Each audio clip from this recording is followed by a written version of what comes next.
और मैं किसी पार्टी विशेष का पक्ष नहीं रखता हूँ। अगर किसी का नाम आए नहीं, निष्पक्ष कटाक्ष मात्र है ये पार्टी तो मुझे नारायण नारायण करते जैसे ही नारद मुनि यमलोक में प्रवेश किया, ठीक उसी वक्त यमराज ने सोमरस का चौथा पैक किया। लड़खड़ा के कदम, लाल आंखें, बिखरे हुए बाल। नारद बोले यमराज, ये क्या बना रखा हाल? अरे जिस यमराज का तीनों लोकों में कोई नहीं था सानी, आज शकल ऐसे कैसी हो गई है जैसे राष्ट्रपति चुनाव के बाद लाल कृष्ण आडवाणी। आज शकल ऐसे कैसी हो गई है जैसे राष्ट्रपति चुनाव के बाद लाल कृष्ण आडवाणी। आपकी सुंदर मुख मुद्रा गम के बादलों से पट गई है। सच सच बताना यमराज, कहीं ऐसा तो नहीं है कि देवी यमी की हत्या कर दी? रास्ते टेढ़े मेढ़े हुए अठालू, आपकी गति कभी नहीं रुकी। आपकी गति कभी नहीं रुकी, रास्ते टेढ़े मेढ़े हुए अठालू, लेकिन आज बिल्कुल ऐसे लग रहे हो जैसे नीतीश के अलग होने के बाद लालू।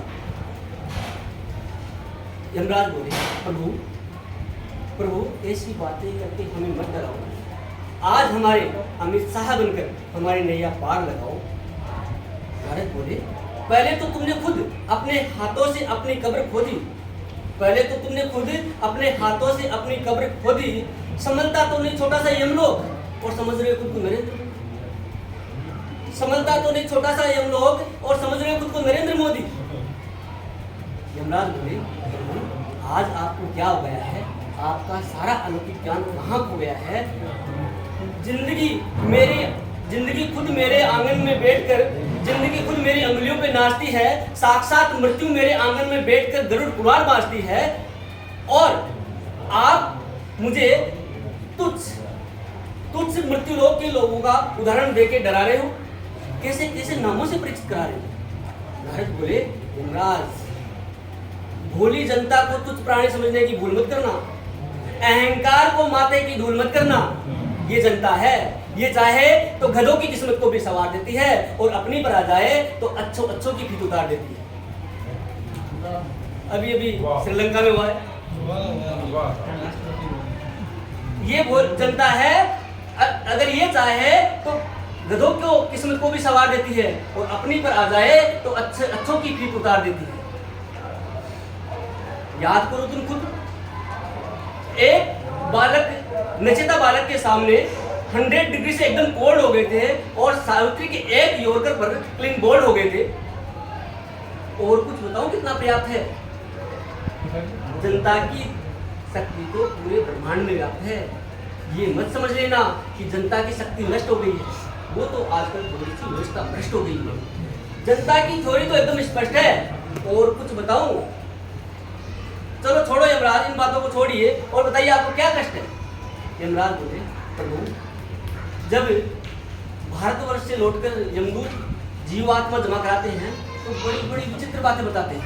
कहते हैं यमलोक में SC, ST, OBC, जनरल के अलग अलग वार्ड बनवाओ, और जितनी जल्दी हो सके हम यमदूतों में आधार कार्ड बनवाओ।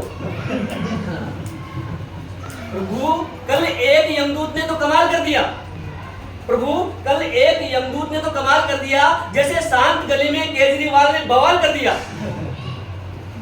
प्रभु एक यमदूत ने तो कल कमाल कर दिया, जैसे शांत गली में केजरीवाल ने बवाल कर दिया।